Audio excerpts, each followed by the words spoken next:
Welcome. Let's talk about geography. The first question, what is geography? So, Eratosthenes, the father of geography, he coined the term geography. He said that geography is a combination of two words, geo and graphy. Geo means earth and graphy means to write about. So basically, to write about earth is called geography. In the modern context, geography is the study of the earth by considering earth as a home of human being. So on the surface of the earth, there are two kinds of phenomena which can be found. One is natural phenomena and other is human phenomena. So based on that, there are two approaches to study geography. One is physical geography and other is human geography. If you study the phenomena created by nature, then it is called as physical geography. For example, if you study mountain system, if you study river, if you study ocean, they are created by nature, then that kind of a study is called as physical geography. On the other hand, if you study the phenomena created by human being, for example, if you study urban settlement, if you study rural settlement, if you study the dam, if you study the boundary between India and Pakistan, then this kind of a study which are created by human being are called human geography. So if you look at two different approach, one aspect is systematic geography and other aspect is regional geography. So what is systematic geography? If you study, there are many topics in geography. If you take one specific topic and you study that specific topic with respect to many regions of the world, then it is called as systematic geography. For example, if you study rivers of North America, if you study rivers of South America, rivers of Asia, rivers of Australia, rivers of many places, then that kind of a study is systematic geography. On the other hand, if you study many topics of geography with respect to only one specific region, then that kind of a study is called as regional geography. For example, if you study population, you study rivers, dams, climate, etc. with respect to only India, then that kind of a study is regional geography. So let's take one topic of geography, and the first topic is internal structure of the earth.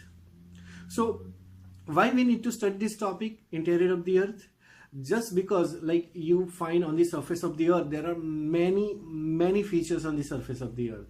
Like you will find the mountain range, mountain system, hills, rivers, ocean, islands, peninsula, etc. Many features. And if you want to understand and appreciate many features on the surface of the earth, you just have to some understanding what is below the earth, what is inside the earth, and that is why we need to study what is inside the earth, internal structure of the earth. So as far as knowledge is concerned, in various books it is written that earth is a layered structure and there are three main layers of the earth. One is crust, mantle and core. The uppermost layer of the earth is crust, the middle portion is mantle and the innermost portion is core. How much is the depth? So radius of the earth, it is estimated that radius of the earth is 6,370 kilometers.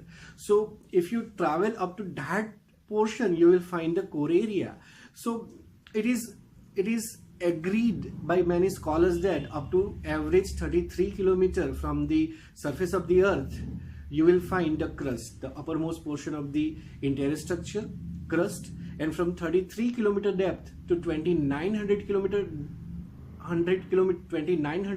depth, you will find mantle, and from 2,900 kilometer to 6,370 kilometer, you will find the main core area of the earth.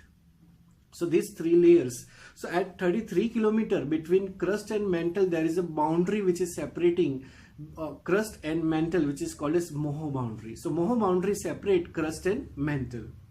At 2,900 kilometer, you will find another boundary which is separating mantle and core, which is Gutenberg boundary. So Gutenberg boundary is separating mantle and core.